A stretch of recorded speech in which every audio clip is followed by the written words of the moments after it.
Okay, so as promised, today we're going to take a revealing look at Nefertiti's bust.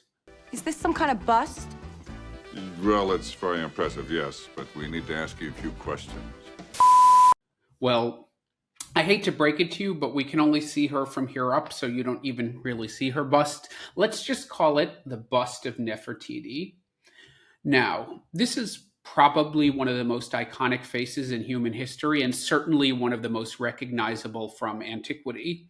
And fun fact, this is literally the only piece of jewelry that my mom wears is a pendant with the bust of Nefertiti on it. So I've been looking at this thing since I was a baby. She still wears it every day to this day. So, who was Nefertiti? Nefertiti was a wife of Pharaoh Akhenaten, a somewhat controversial and infamous pharaoh of the 18th dynasty of ancient Egypt, ruling for 17 years from approximately 1350 BC. Now, what Akhenaten is known for is changing the whole state religion of Egypt and making it a monotheistic system. So he abandoned the gods that we all know, like Isis, Osiris, Horus, and made one god. And that god happened to be all about him. Like we saw centuries later, he was the living embodiment of God, just like King Louis XIV was the Sun King. So let's try to imagine what this would be like. It actually would kind of been like the French Revolution some thousands of years later. With a wave of his hand and some hieroglyphics, he turned the world upside down. So he abandoned the whole pantheon of gods that Egypt had worshipped for so long and replaced them with the sun god. Now, this usually in iconography looked like sort of a disc flying around or even a set of hands that ended in sort of light beams. And he placed himself sort of as the representative of that god on earth. So this god was called Aten, and therefore Akhenaten changed his pharaohic name. It had been Amenhotep IV, a relatively common name as pharaohic names go, to Akhenaten, which translates to something like Aten is satisfied or the spirit of Aten. And this became very disorienting because he also moved the whole capital. I think it had been at Thebes, and he moved it to a place called Akhetaten or Amarna, basically named after him. So, in tangent with this, there was a huge propaganda effort, and his image and that of his wife was put up everywhere. Now, after he died, his son, the very famous Tutankhamun, became pharaoh. And as we know, his reign didn't last very long. And after that, all memory of Akhenaten was erased because people were so traumatized and outraged by how he had upheaved the whole system. So it's very hard to find images or information about him. His city was abandoned and he was largely forgotten. All the monuments were destroyed. And later records just refer to him as an enemy or a criminal. And it wasn't until the 19th century that he was really rediscovered when Flinders Petrie, a famous British archaeologist, led an expedition to Egypt. And a lot of the finds from these expeditions were put in the Flinders Petrie Museum, which is actually on the campus of UCL, my university. And he rediscovered Amarna, that ancient capital founded by Akhenaten. Anyway, it was from that propaganda effort that I mentioned that made Nefertiti's face so famous. She was a member of the royal family, so her image was plastered everywhere to the people of Egypt. Now, there was no inscription along with her bust when it was found, but they were able to figure out who it was, so more about that later. And for such a famous woman, not much is known about Nefertiti. She was one of the wives of Akhenaten, mother to 6 of his daughters, but actually not Tutankhamun. We don't know who Tutankhamun's mother was. We don't know if Nefertiti was a foreign princess. We don't know if she was just another Egyptian noble. We don't know if she was a member of the royal family because, those Egyptians usually like to keep marriage in the family. Why roam when you can get it at home? But anyway, for such a famous woman, very little is actually known about her. Did she co-rule with him? Was she just a figurehead? Was she important in the religious worship? We don't know. And we're not really sure why this information didn't survive, other than, history is written by the winners. We're going to win so much, you may even get tired of winning. And you'll say, please, please, it's too much winning. We can't take it anymore. And Akhenaten was definitely not a winner. And we don't even really know if Nefertiti died before him or after. So we don't know if she was in a position to salvage any of the memory. So the bust was rediscovered in 1912 in the ruins of the house or workshop of a man called Thutmose, who was the court sculptor for the Egyptian royals. Now, that was at Amarna, in the ruins of Amarna. This is important because under Tutankhamun, Akhenaten's famous son, a lot of the old practices were brought back because he realized how unpopular some of his father's decisions were. So, of course, the sculptor Thutmose is going to go with Tutankhamun back to Thebes, the new old capital. And why would he keep a bust of the old queen, the pharaohess? Now all the imagery is going to have to change. The religion is reverting back to the old one, at least in some small ways. So what does he need this bust for? And he apparently just left it in his workshop. Now, what was the purpose of this bust? Well, he actually used it as a studio model because he was making images of the pharaoh and the pharaohess, the queen Nefertiti, all the time. So he needed something to copy. Furthermore, in ancient Egypt, there were actually very, very strict rules about how you could depict a pharaoh, which is why so many of the depictions of pharaohs and gods are so formulaic and very highly stylized. So this thing really would have been useless with the new king, and after that, certainly the new dynasty. And, he could actually lose his head for making a mistake. So Thutmose definitely wouldn't want this thing anywhere near him when it was no longer in use. As to what the bust actually looks like, it's approximately 48 centimeters tall or 19 inches with the hat, so it's basically life-size. It's limestone covered in plastic and colored with completely vibrant and lifelike colors. It's in a remarkable state of preservation for something nearly 3,500 years old, with just a little damage to the ears and to the head, to the hat, because there normally should be a cobra descending down atop the queen's forehead. Otherwise, the right eye has a black-colored wax pupil and a crystal lens for the iris. The left eye is left white, but we're not sure if that's a result of damage or if it was always like that. And her eyes are lined with an Egyptian cosmetic called kohl, K-O-H-L. So she has eyeliner on. She is, of course, wearing that iconic blue hat and the thick necklace, which is how she was always depicted. And the whole thing weighed about 44 pounds or 20 kilos.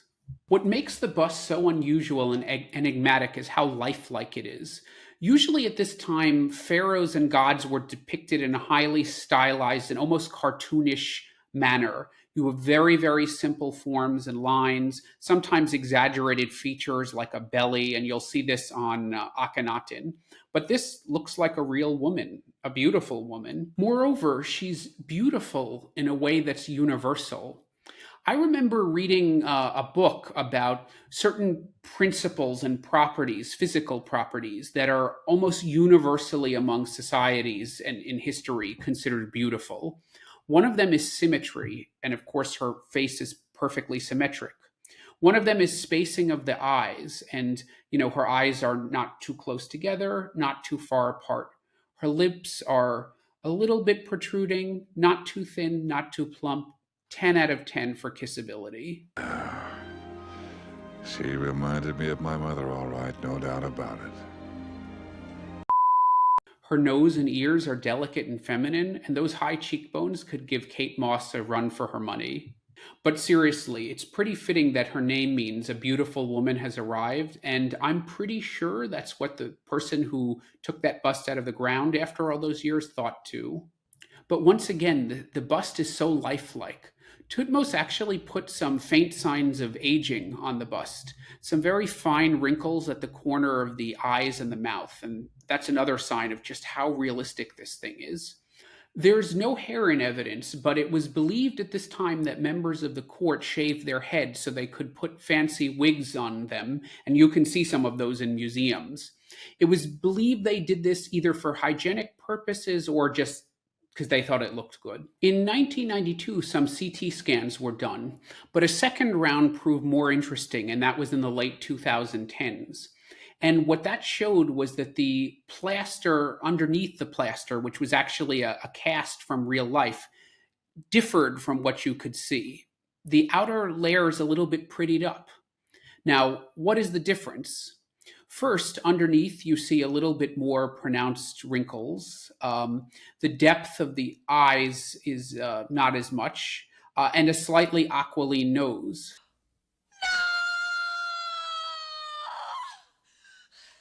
Where did you get that?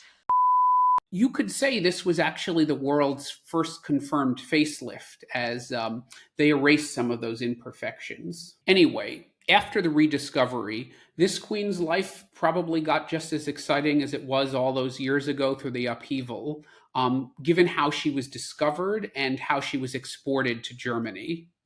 At that time, archaeology was more like treasure hunting, and European powers, who were the colonialists, generally got to keep 50% of what they found. There was no thought to keeping assemblages together. There was no thought to leaving things in context. Those are all big no-nos today. Now, Egypt at that time in the 1910s was in a very weakened state. It was dominated by the European powers, particularly Britain. The Suez Canal had been built by Europe, I think the French in the 1860s. And it was really just a puppet state with very little leverage to bargain with. The lead excavator in this case was a man named Ludwig Burckhardt. I hope I'm pronouncing that correctly. And he was operating a concession that had been granted to James Simon, a wealthy Prussian businessman who traded cotton and cloth in and out of Egypt. He was actually the founder of the German Oriental Society, so he was an enthusiast for this kind of thing. And that's how archaeology started out. It was enthusiasts. It was antiquarians. So as per the agreement, at the conclusion of the dig, the spoils were divvied up as agreed. Simple, right? Well, not so fast. Since this time, some documents have come to light from the secretary of the German Oriental Society, who was a witness to the negotiations. His name was Bruno Guterbach. Representing the Egyptian side in the negotiations was a Frenchman. I told you the process was fucked up. He was Chief Antiquities Inspector Gustave Lefebvre. Now, according to Guterbach, the secretary of the German Oriental Society, he reported that Burckhardt, remember they were on the same team, Burckhardt showed Lefebvre a particularly dark and unflattering photo of the bust, and it was labeled plaster bust of a princess, when he knew full well it was the limestone bust of a queen. Guterbach, remember, he was on Burckhardt's side, candidly wrote that Burckhardt had been trying to save the bust for us in misrepresenting what it actually looked like. And Burckhardt himself later said the following, and I'm going to have to read for this part. He said, "So that one cannot recognize the full beauty of the bust, although it is sufficient to refute, if necessary, any later talk among third parties about concealment." Busted. And given Lefebvre, the Frenchman who was representing the Egyptians, well, given his pedigree, it's pretty certain he wouldn't have let something like the Nefertiti bust go easily without a really hard bargain.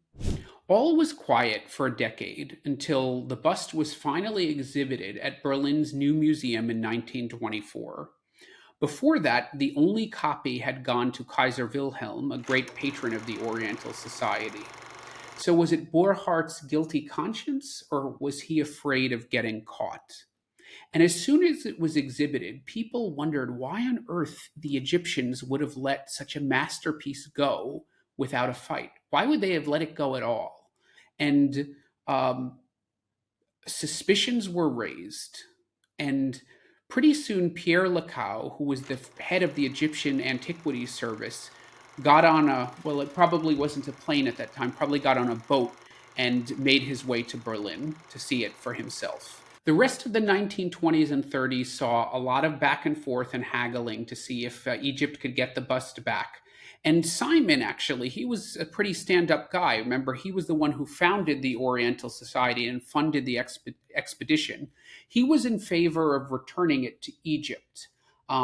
This was kind of like the Parthenon marbles today, a case for repatriation. So that went on for quite some time. In fact, in 1933, after a lot of proposals and counter-proposals, with the new Nazi regime in power, Hitler almost thought to give it back as sort of a gift to curry favor with the Arabs. Hermann Goring, one of Hitler's favorite lackeys, who was then minister-president of Prussia, actually decided to give it to Egypt when King Fahd ascended the throne as a present, to win him over to the Nazi cause. However, Hitler was enamored with the statue, calling her the most beautiful woman in history and declaring that he would build her a museum in Berlin. Das war ein Befehl! At that time, Joseph Goebbels, all-around piece of shit and another of Hitler's favorite lackeys, tried to convince Hitler to gift it to Egypt, again, as a political tool so that they could win over the Egyptian government to the Nazis. Now, that was 1934. Nothing came of it.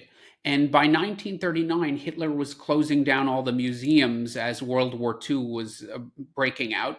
And the bust was moved way, way underground for safekeeping in a salt mine in Thuringia, which is in the center of Germany. Given the destruction and looting of museums that occurred at the end of the Second World War with the fall of Germany, this is probably one of the only things we have to thank the Fuhrer for.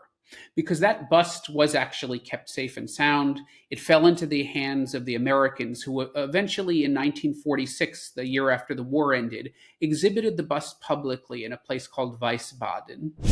Almost immediately, Egypt demanded the bust's return, and the Americans, not wanting to get involved in another dispute now that the Cold War had broken out, referred the Egyptians to the new government of West Germany. And the West Germans were not giving that thing up. They started exhibiting it again in 1956, and oddly enough, then the East Germans also asked for the bust's repatriation, arguing that the new museum had been located in what was now East Germany. So Egypt was asking for the bust back, and East Germany, communist East Germany, was asking for the bust back. These kind of complicated politics presage a lot of these questions of repatriation. It's often very complicated. These demands were, of course, refused, and Egypt began to make them half-heartedly. In fact, in 1989, Egyptian president and strongman Hosni Mubarak visited Berlin, and he saw Nefertiti in the museum, and he declared that she was Egypt's greatest ambassador. So, politics. So that's where things stand today. And given where the repatriation debate has gone, I expect calls for the ancient beauties bust to be returned to Egypt. I expect those calls to get even louder, especially as the new Egyptian museum is about to open. Maybe by the time this airs, it will be open.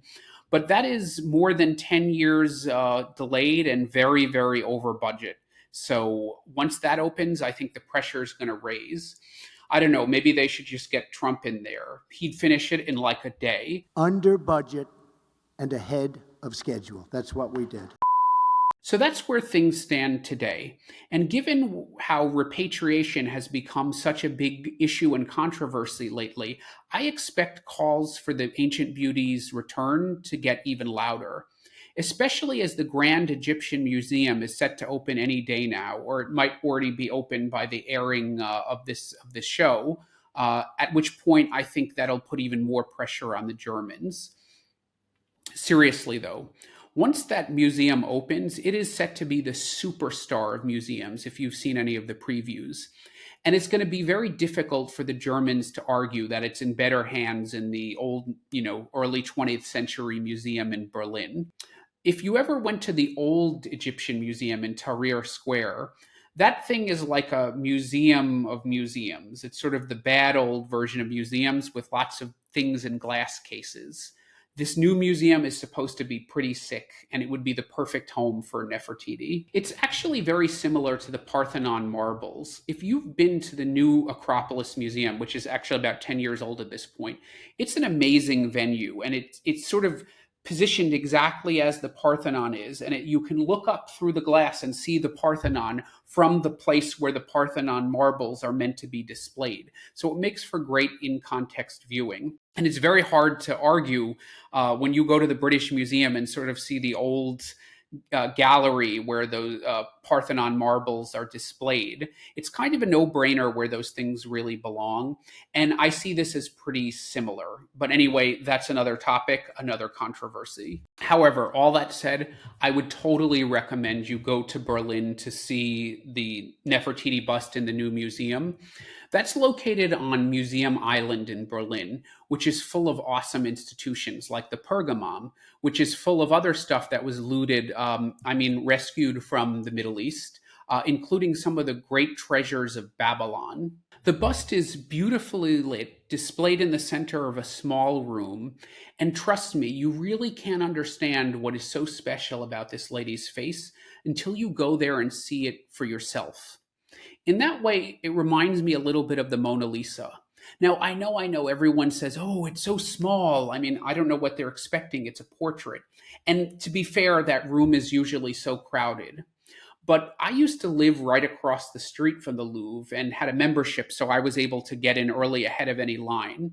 And trust me, if it's just you and the Mona Lisa in that room alone, it is pretty freaking special. And I've seen the Nefertiti bust twice, and that's pretty much been the situation. I was alone with her. Nothing happened though. And anyway, if it did, I don't kiss and tell. But yeah, it was pretty magical to see that face. And when you see it that way, trust me, you'll understand what's so captivating about that lady and her strange, wise, but knowing smile. And it's exactly the same thing with Nefertiti. You have to go see it for yourself. And afterwards, you can grab yourself a kebab or a wurst. Both are easily available anywhere in Berlin or most of Germany for that matter. Well, anyway, that is another episode of Archaeology Porn, and I think I'm going to go outside and grab a cigarette later. Hey, if you like what you heard, give me that thumbs up below, hit that bell to subscribe, or if you want to support more independent archaeology content, consider contributing to my Patreon, where you can enjoy some exclusive members-only benefits and other goodies. Until the next dig.